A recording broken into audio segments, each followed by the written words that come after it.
Welcome to the Clark House. In this episode of Keys PWI Survivor Guide, we're going to be talking about the Clark House.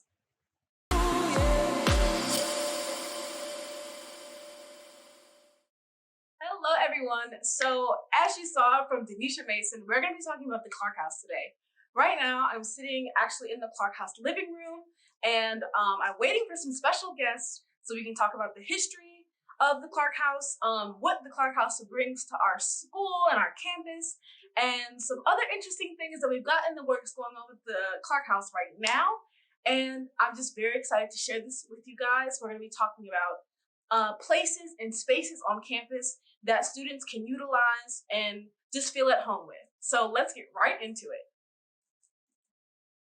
I'm Rio Weber. I'm an OMA intern currently, and I also sit on SGA as a senator and head of special topics. I am a political science major. I'm a senior with pre-law concentration and 2 minors in criminal justice and homeland security. I'm Jonathan Page. I am the director of the Office of Multicultural Affairs and Title VI coordinator here at Longwood. Awesome. So again, we are sitting in our Clark House, and I would like some history on the Clark House, who the Clark family is, and how Longwood was able to procure the Clark House.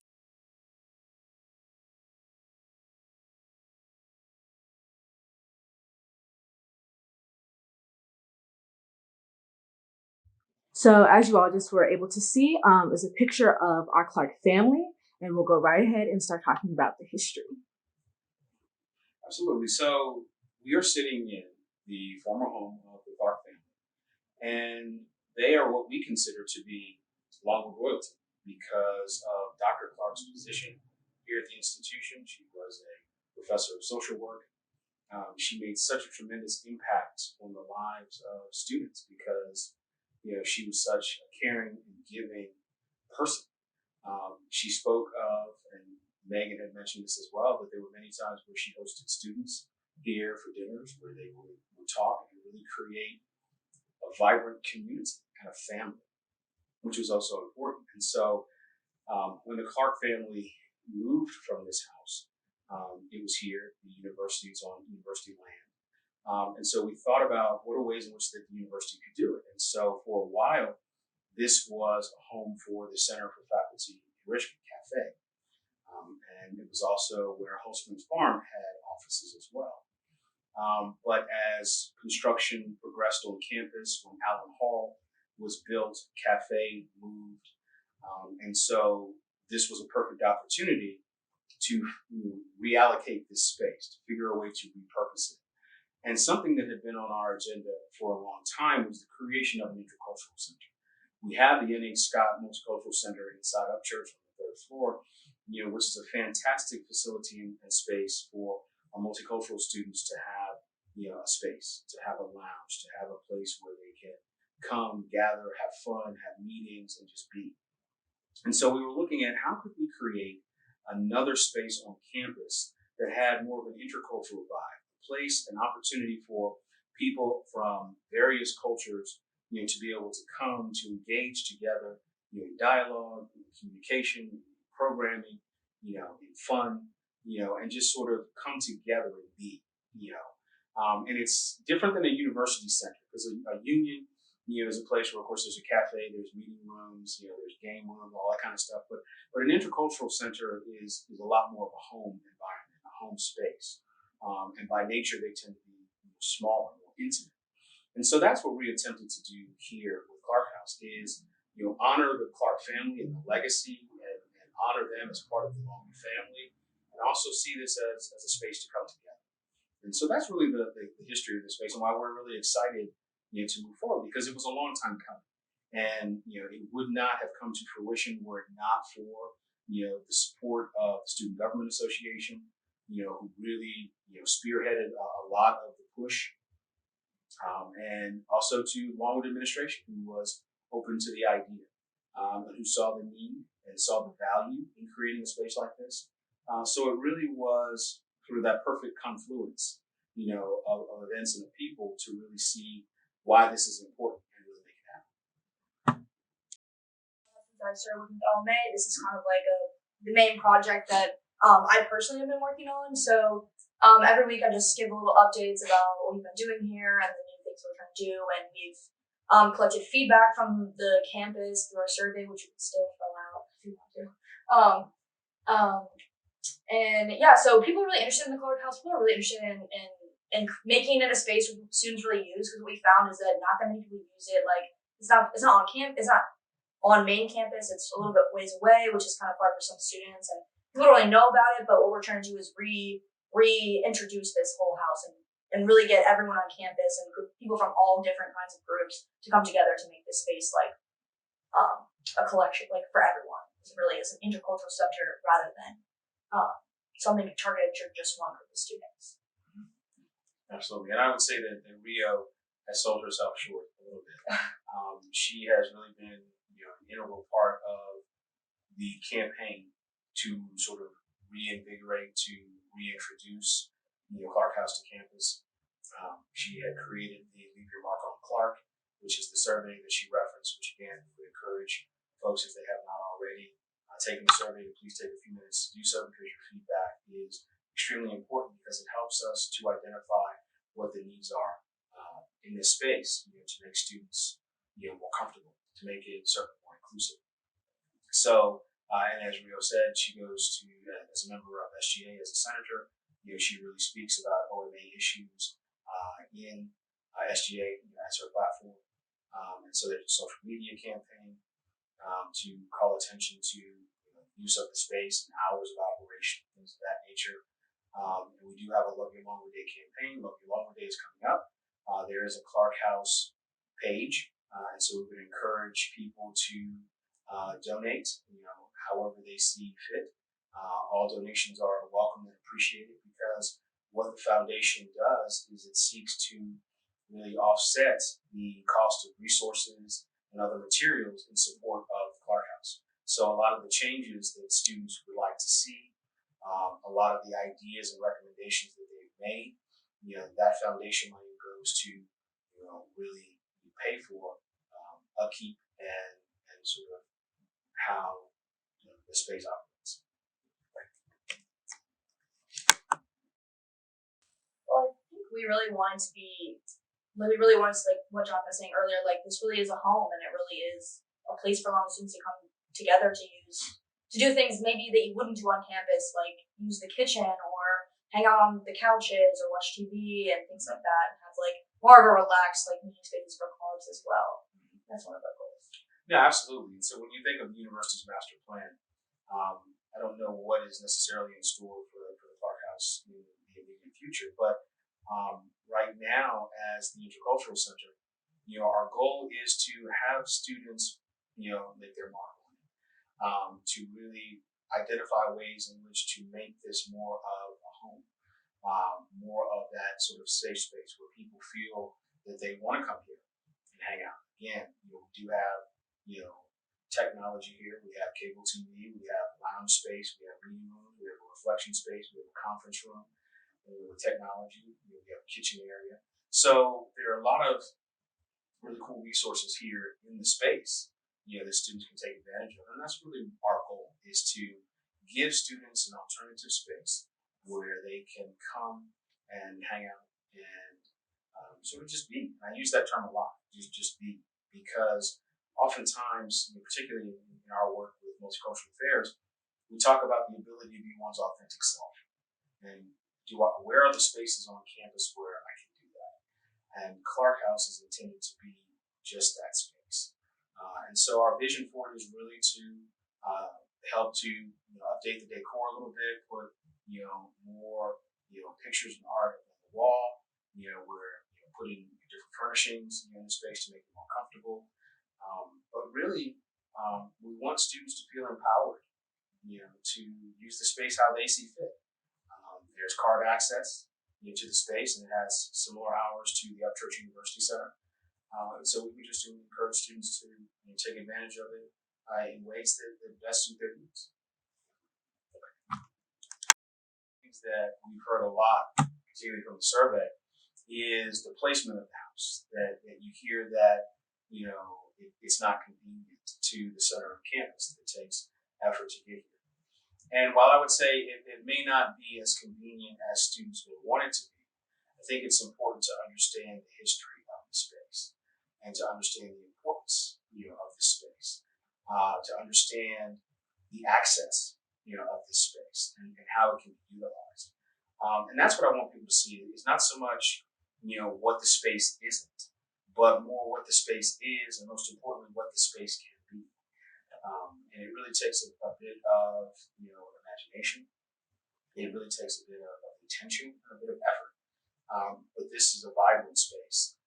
If you look at, what is surrounding, we're right behind the Health and Fitness Center. We just dedicated plots to the National Panhellenic, councils, fraternities and sororities.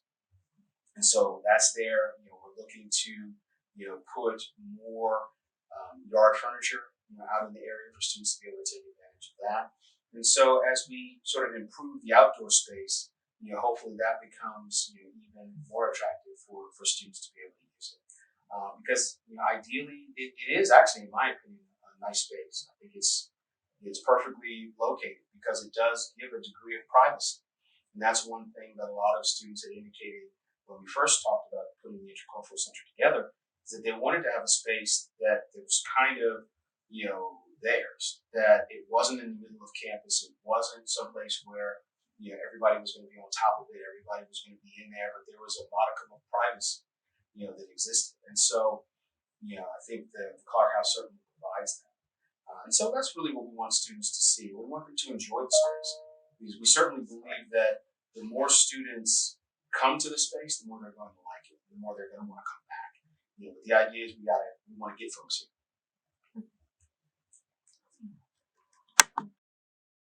So the Divine Nine plots are really important because when you look at historically what they represent, as the nine historically Black fraternities and sororities. And so we are fortunate on campus here at Longwood to have six, of the nine. And when you look at sort of the tradition of plots, it dates back to Howard University when the fraternities and sororities had designated spaces on campus where they could get together. They would have events. They would sing. They would dance. They would chant. They would gather. It was a meeting spot. But you didn't find many predominantly white institutions that had spaces like that for NPHC groups. So Longwood is one of the few campuses, PWIs, across the country that actually has space set aside for a plot. And I think that's important because what it denotes is that the institution sees the need and the value for our NPHC organizations, and the plots provide visibility. It's a source of pride. It's a source of honor for not only current students, but prospective students, and also our alumni, who can come back and see, I was a part of this. So that's really why we see that it is placed here at Clark House in particular. Because again, it adds to the history, it adds to the legacy, it adds to the importance of the spot. And also it's great because the second and third floor of Clark House are also the chapter rooms for several of our NPHC groups on campus. And what we talk about when we say make your mark on Clark, it's bringing your authentic self. It is who you are in all of your identity, in all of your cultural being. Bring it to the space. You don't have to do anything special. You don't have to have, a special invitation. You don't have to be a member of a particular club and organization. This is a space that is open to all.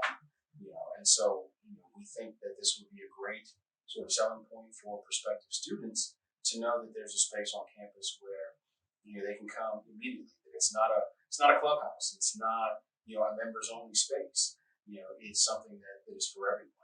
And so certainly we hope that as future campus tours, take prospective students around campus, that we make sure that the Clark House is on that tour, and that people understand the history and the legacy and why the Intercultural Center is important and what the Intercultural Center was really intended to do.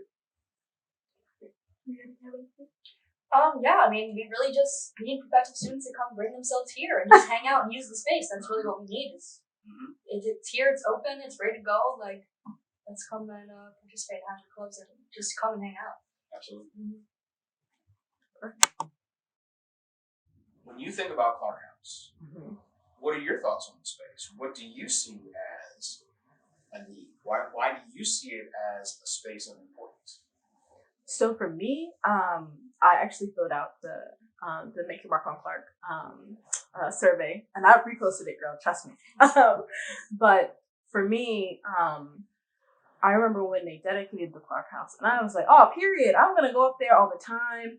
I feel like that's a space that I can really enjoy, but I didn't come, and so for me now as a senior, actually trying to find the resources and find the spaces for students, I'm realizing I think I missed out and I could have been more involved. But for me, I think knowing that the Divine Nine have a home, I think is a big deal for me because I live in Stubbs, so I know that AKA has, their chapter room. But I was like, well, where do all the other Divine Nines meet? So for me, even though I'm not a part of NPHC, knowing that other students have a place that they can, meet with their groups and those kinds of things is super important. So when you talk about having the intent of coming here, being excited about the space, but not necessarily being able to take advantage of it, I know some of that was because of COVID. Yeah. When we just all went our separate ways. Campus kind of shut down, students went home, and we pivoted to virtual learning. So, I know that was a factor, but were there any other factors that maybe prevented you from coming up and taking advantage of the space? I think that's something I'm kind of working through my own stuff, and we've kind of talked about being your authentic self, in that your Blackness isn't, a monolith, or that, being a Black woman, that's Black enough. So I think for me, I felt like, and I'm using that word a lot, it's intruding, even though it's a space for me too. Right. So I think, and I'm a little slow, so I don't like coming up the hill, but no, really, I think it was a confidence thing of knowing that even though this is for all students, I'm excluded. I'm that 1% that's excluded, and that's not true. So trying to work through that and recognize that these couches are for me too, the meditation room is for me too, is a big deal. Right, and that's the key, and that's one reason why it's an intercultural center as opposed to simply a multicultural center. Because we know what the connotation is of a multicultural center is typically speaking about a space for underrepresented and underserved student populations, most specifically students of color. But when we think about an intercultural space, it is really, truly, a space that is meant to engage all. And so one should never feel as if they're intruding on it, or as if they don't belong here because of one or multiple of their identities. Because this is a place to be able to embrace that. This is a place where folks can come together and have those difficult conversations, those challenging conversations in an environment that's comfortable, in an environment that's less formal, that's less stringent. It's not a classroom environment. Exactly. It's not D Hall. It's not a library. This is a place where you can literally sit on a comfortable couch, sit back in the chair, and let's talk about life. Let's talk about, what's going on in our lives. Let's talk about what's going on in the world. Let's talk about ideas. Let's talk about what we want to do this week. Not everything has to be heavy, but this is what that space represents. I think it's really important too that you all mentioned Clark House being a home. I mean, because we use house and home interchangeably, but they're not the same. So that's kind of space, and we use space and place interchangeably, and they're not the same. So making a space on campus that translates to a home away from home, or that privacy, is super important. So I'm very glad that we got to do this. No, absolutely. And I love the fact that you mentioned that a house is a building. A home is the feeling. And a home is what you want to come back to. A house is just someplace where you can go, but a home is where you feel connected, that you belong. And that's the environment, that's the atmosphere that we really want to develop for this space. It's home, and it is literally and figuratively, a home. And so being that home away from home. And so that's why we're really excited about, working with students. So often, in multicultural affairs and as director, it's almost as if people look to us as being the ones, because we're professionals, that we should have the answer. That we just magically know everything that needs to happen, and we can just make it appear. But we can only do what we do and be successful with what we do because of the students with whom we interact and engage. Because we are literally here to serve students. And so it's not about us saying this is what students need, or oh, this is what students want, and sort of dictating that. This is co-created. This is a true, collaborative relationship that, what we create, what we put on, what we develop is with student input, is with student support, it is with student participation. And so that's really what this space represents. And that's where, I talk about it a lot, and we talk about it a lot, this notion of ownership. We want students to feel that they own the space. What is it that you want to see and have in the space? And the more that we understand that, the more that we know that, the more that we're able to communicate that, I think the quicker that this space will, grow and develop, to be, what it was meant to be. And actually, when you talk about what do we see as the future of the space, I would love for the usage of this space to increase to the degree where I get to go to administration and say, we need a larger space. That this space is so important, that it's made such an impact, that people are using it to the degree where we've outgrown it and we need more. Because if we do that, then we truly come together as a campus and we truly become a community. That's deep. Rio, I have a question for you. What is the level of interaction you see from students about the Clark House? And from that, what do you think is a way that we could encourage students to get involved with the Clark House? Well, it is hard. Surveys are great, but they don't always reach that many people. We don't have as much participation in those things. So what we're trying to do is set up a sort of council. Haven't figured out my perfect word for it yet, but a sort of council made up of maybe an OMA intern, someone from SGA, someone from Change, all these different organizations across campus to come together to really be that liaison between their clubs, their organizations, the student body, and as a whole to the Clark House, and have that, and to Jonathan and Quincy, who can, we can have this council that really brings in the feedback and the suggestions from students and what we really want, because this really is a space for the students that we've been talking about. This isn't something that is just 3 people or like whoever works in OMA in a room deciding what's going on. It should be used for everyone, and we really want student participation. So yeah, absolutely. That So, is my question. yeah, no. In fact, Rio is spot on that. An advisory board is critically important because there are ever-changing needs, and so we want to make sure that we're always staying in contact with students, that that we've created those spaces where we can listen, where we can hear, where people can provide that feedback and say, this was good last year, but this year students are more interested in this, or students really have a need of this, or students have said that it would be great if we could provide this. So that's where the advisory board comes in, because again, it keeps us abreast of changing trends, changing needs, and so we want to be able to adapt with the changing times as well. So that kind of continual feedback is terribly important. It's something I've been thinking about too, as just as being a senior and just getting started on this project, but leaving in like 2 months. We really want to make sure that this thing continues on and that people will just continue to build and grow, and all these younger students and prospective students who come in and get to really make the space their own. Right. And so particularly when we think about student engagement, we're really trying to find ways to connect first and second year students even more with campus. And what are ways in which Clark House can help to be that catalyst, or be that conduit, to get students sort of out and about, and involved. And it's interesting, we talk about both the women's and men's Lancer basketball teams are in the tournament, and we're talking about having watch parties all around campus.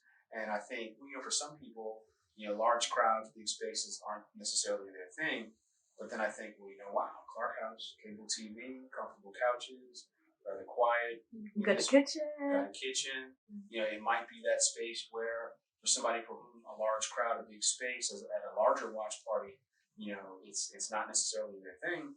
But you know what? I don't want to necessarily just hang out in my res hall, because maybe that's kind of small and confining. But I want to, come here. So Clark House becomes, a space like that. So we want people to sort of think creatively about how the space, can be used. And if there are pieces of technology, if there are other resources that folks want in the space, to let us know that as well. Because again, the more we can provide, the more comfortable the space becomes, the more attractive it becomes, the more people use it. Any last minute thoughts? I think that covers it. Thank you guys. Appreciate it. Thank you.